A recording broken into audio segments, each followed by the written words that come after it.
Să rămână. Salut, Polei! Mă înțelegi ce spun? Ba da. Marius. Mariuse, schimbă-ți poza de profil, că n-ai să fuzi nimic cu poza aia. Te trădează că ești prost și incult.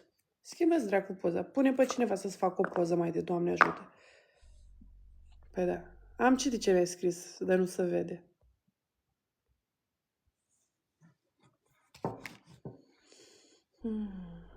Profa de germană, salut! Eu dacă merg la slujbă am câștig. Bună seara, doamna Nicoleta!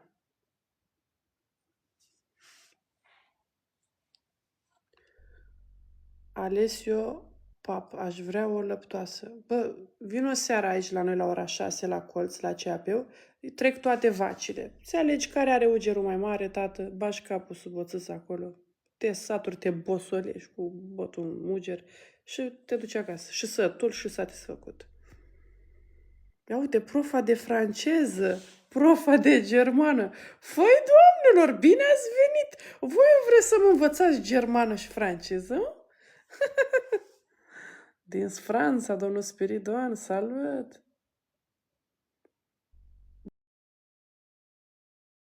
Foarte bine, mulțumesc pentru întrebare, domnul Costel. Fetița e bine, doarme ca un copil. Opa! İyi akşamlar. Alo? Alo?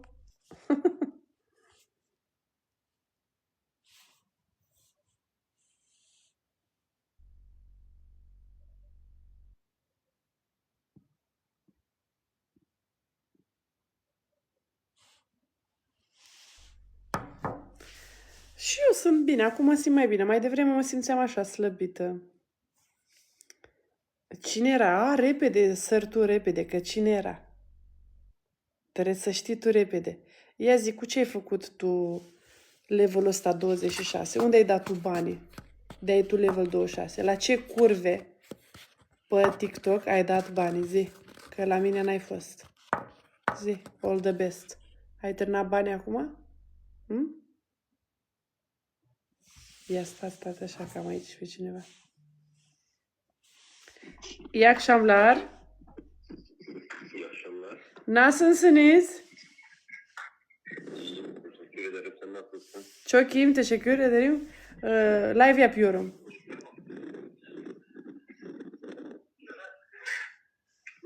Müsait miydin? Şimdi biraz çalışıyorum ama tabii ki Türkçe unuttum. Tabii ki Türkçe unuttum. Ne zaman müsait olursun? Biraz sonra daha. Görüşürüz. Ciao. Nu știu să mai vorbesc turcă, bă!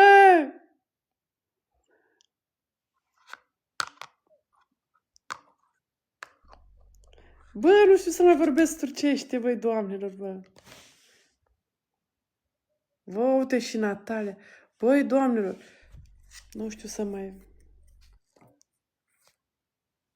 Bă, ce gelos e ăsta, Marius. Hopă, Mariuse, du-te și schimbă-ți poza de profil. Și fă-te om ca lumea. Fii om ca lumea. Și ai să vezi că ai să fii respectat, că acum tu nu ești respectat.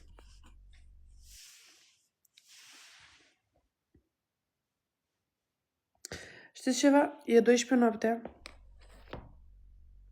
Te dai lovită, da, ești bandită, da, te văd, dar și eu nețel liniștită și mă dau lovită. Și când sunt a dracu de gură și fac ca toate urătănile pe internet, atunci nu mai mă dau lovită?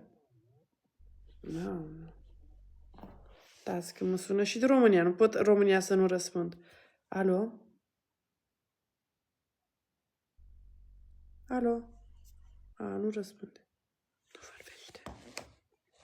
Mă, cam doare capul, să știi.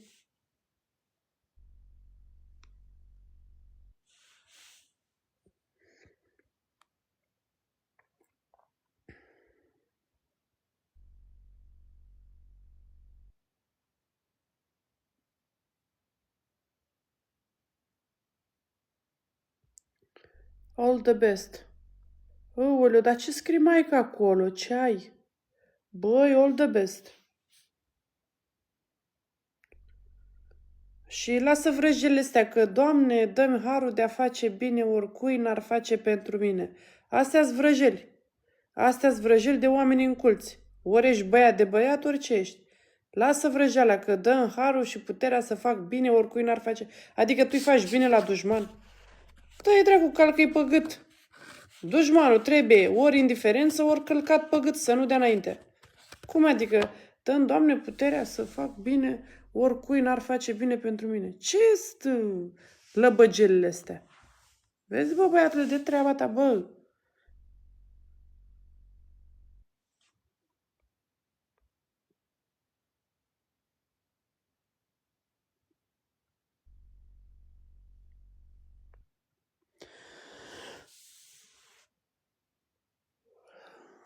Păi nu știu, băi, frate, că ai scris ceva rău de tot. Cu 4 scânduri acolo. Ce dracu sunt mesajele alea? Nu ești sănătos la cap? Băiat tânăr?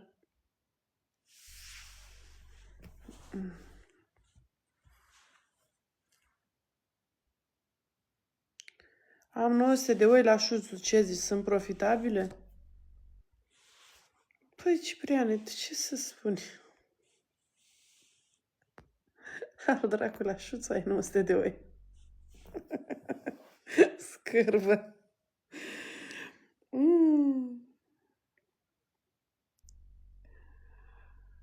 Băi, știți ce timp? Vedeți și voi ce timpuri trăim?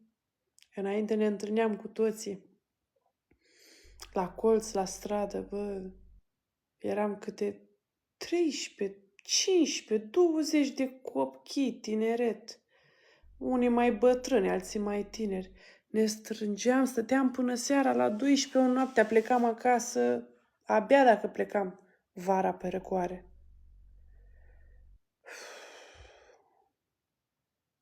Și acum treci prin satele goale. La 10 seara satele sunt goale, nu mai este nimeni la poartă. Toți stăm pe telefoane între 4 pereți în casă și vorbim unii cu alții pe live-uri și sperăm să găsim un prieten, o prietenă cu care să legăm o prietenie și... Da. Și când ne întâlnim unii cu ceilalți, nu știm ce să vorbim, nu ne suportăm.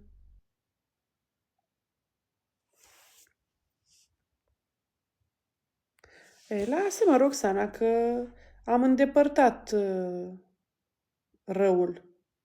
Gata, e terminată treaba. Da. Dinu Viorel. Ce vremuri, serios, nu? Pă, mă aduc aminte, m-a bătut mama într-o seară de a muri mama, a leșinat mama în bucătărie. Am chemat ambulanța, aveam 16 ani. M-a pus dracu cu al de Lili, cu al de Nicu, cu al de Vasilica, care erau acolo, în gașca de la colț, unde locuiam la Însureței, să ne ducem la un moș să furăm mere. Mere? Ce avea omul acolo? Parcă noi n-aveam pom fructifere acasă. Dar așa vroiam noi, adrenalină, să sărim noi gardul la moșul ăla. 2 străzi mai încolo și să furăm mere. Doamne, bă, și... Am mers, mi-am săuit toată viața. Aveam niște pantaloni de aia cu buzunare largi, mari. Am încărcat cu mere, hapsând toți, mamă. Parcă n-aveam mere acasă, dar era distracția aia frumoasă. Bă, și ce crezi, la om i-a luat foc, mă, căpița, mă, de paie. Făcuse la chirostri, nu știu ce, o fi stins el focul, dar s-a dus așa un pic și luase foc căpița de paie. Bă, noi săream gardul din grădină și ne-am dus pe partea alta pe poartă la om, am bătut la geam, am intrat în casă. Bre, ți-a foc asta, căpița. Bă, și ce crezi? Ce am mai scos? Eu ca fată, nu, că eu eram mititică, dar erau băieți ăștia mai mărișori. Ce am scos la gălez la apă, la fântână, să dea pe ăla, pe căpiță la om. Voi vă dați seama că putea să ia foc omului casa? Doamne ferește. Și da, dacă timpul a trecut nu știu ce, că mama zicea, la 10:30 să fii în casă. Ce? Cred că era 11:30 de acum. Mă aștepta mama la bucătărie. Dă-i omor. dă-i omor! Deci știi cum? M-a tăbărât de dracu m-a luat. Și aveam 16 ani, vă dați seama, eram mai fata. M-a tăbărât și dă-i omor, dă-i bătaie până mi-a spus, toți Dumnezeie, mate, unde ai fost? E 12 noaptea. Unde ai fost? Te-am căutat. Și dai omor, dai omor. Bă, știi că eram pompierii hoți, noi ăia eram. Și a căzut mama, a leșinat mama, lată în bucătărie. Hai, dă-i zdruncine la mama. Ce am uitat că eram vărgată pe schinare. Ce am mai apucat să-i mai spui ceva, că ea era ca un drac pe mine, să mă omoare. Femeia speriată, vă dați seama. Avea și atunci vreo 50 și ceva de ani. Vă dați seama. Fără tată. Zicea mama mereu, mamă, n-are mamă cine să te apere, mamă, zgolani mulți. Tu n-ai tată, n-are cine să te apere. Nu pleca de lângă casă, nu te duce. Eu m-am înhăitat cu dragi și am zis că ne ducem repede, furăm, știi. Adrenalina e, că furăm repede, mere, venim la coz, nu-și dă mama seama. Da. De când te-am văzut în oglindă, am văzut că ești o femeie puternică și independentă. Vai, Roxana, mulțumesc. Acum râd, dar atunci plângeam de dracu mă lua. Plângeam de durere, plângeam de nervi, că uite, am 16 ani și mă bate țoapa asta de mama, de mă omoară cu nuiaua. Și după aia plângeam de dragi că a murit mama. Am chemat ambulanța, 112, a venit ambulanța, a luat-o pe mama. I s-a oprit la asta inima. Da, numai de astea, frate, mă. Da.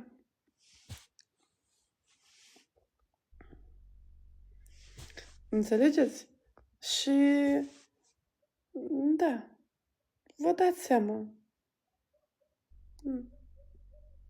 Și acum nu mai e nimeni pe stradă, totul gol.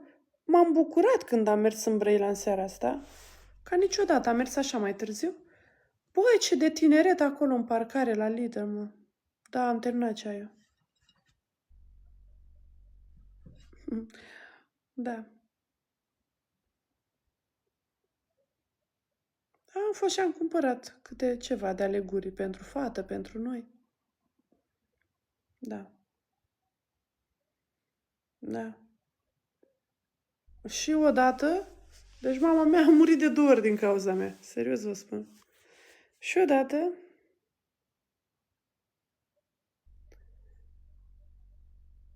tot așa la colț, acolo stăteam, cu al de Lili, cu al de Nicu, cu al de Vasilica, gașca asta de copii care locuiam acolo toți. Ăștia toți erau mai mari, eram cea mai mică. Cumva ăștia cam toți aveau grijă de mine. M-am mai tot rugat, mă, aveți grijă de Cristina, vă rog frumos. Că eu plângeam, lasă-mă, mamă, și pe mine la colț. Era Rambo. Rambo avea grijă de mine mereu. Rambo. Îl știți pe Rambo, nu? Din însureței care sunteți. Mereu avea grijă Rambo de mine. Dar toți aveau grijă de mine, că știau că nu am tată. Și...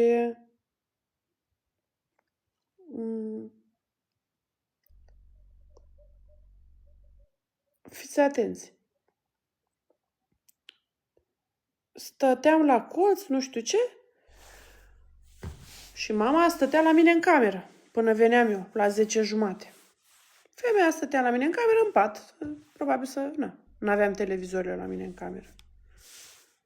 Televizorul era în cameră la mama. La mine în cameră nu era televizor. Când zicea, trebuie să înveți carte, n-ai nevoie de televizor. Putorile să uite la televizor. Tu trebuie să-ți faci curățenie în casă, în camera ta, în casă, să mături, să așa, speli vasele, dai cu mătura și după aia să înveți. Asta îmi zicea mama. Asta țin mereu. În seara aia, să vedeți ce chestie. Am stat, camera era exact pe colț și eu eram la 5 metri de unde stătea mama. Mama a ascultat tot ce vorbeam noi acolo la colț. Că acolo la măgarul tăvălit la noi, toată lumea...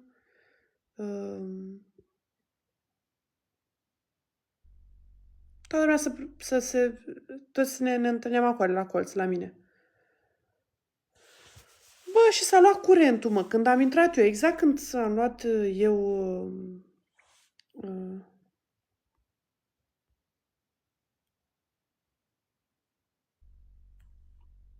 Exact când s-a luat curentul, eu am intrat în casă. Toate bune și frumoase, eram la timp, nu întârziasem, nu se întâmplase nicio aventură. Păi, s-a luat curentul, un drag de pisică intrase în casă, mă. Un drag de pisică, mă, voi nu vă dați seama. Ha. Eu, de la ușa, de la intrare până în camera mea, erau, să zic, vreo, nu știu, 12, 15 pași. Băi, băieților, băi, fetelor, eu ce zic de la ușă? Mama, Cristina, tu ești? Da, mamă, eu sunt. Eu zic, da, ce e aici în casă? Mama, speriată, știi? Sau nu știu ce am zis, poate am zis, dar cine e în casă? Mama s-a ridicat din pat, așa, de emoție, de frică, o fi luat-o pe femeia mețeala. Bă, și-a leșinat, bă, a leșinat lângă ușă, mă. Când se deschidă ușa femeia, a leșinat lângă ușă. Eu acum, hop, zic, ia uite-a dracu pisică, ză dracu de aici pisica, dracu nenorocită. Tot așa, nu era lumină, dar era un pic de se vedea și nu se vedea. Cunosc casa aceea cu ochii închiși. Florin? Dar cine ești, mă, Florin? Ori ai copilărit cu al de sora mea, cu al de frate meu? Casa de la Însurăței? Sau ai fost la mine la majorat? Finul lui Ovidiu. Oh, deci te-ai distrat cu Ovidiu, cu nepoțelul, bravo. Super, super. Deci știi casa lui al de mama, da? Lui mamaia lui Ovidiu. O știi casa, da? Pătrată și în interior în formă de cruce. Păi, când dau să deschid ușa la mine, la dormitor, unde mă aștepta mama, nu se deschide ușa. Zic,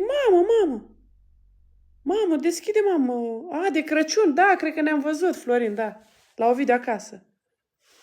Zic, mamă, deschide, mamă, ușa. Hop, mama, nimic. Oleu, m-a luat frica, spaima pe mine acum. Mamă, deschide ușa, ce faci, închizi ușa? Am împins că mama lată moartă jos. M-a căcat pe mine de frică, nu mai puteam.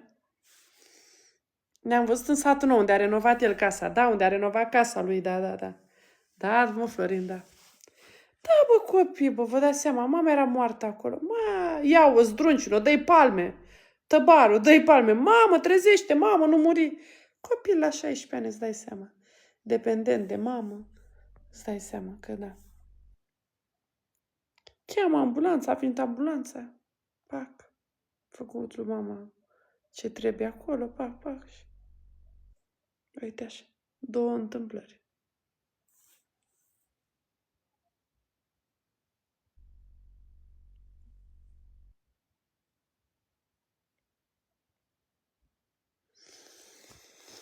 Ți-am scris pe WhatsApp acum 3 zile, aoleu. Ștefan, salut. Teddy, salut.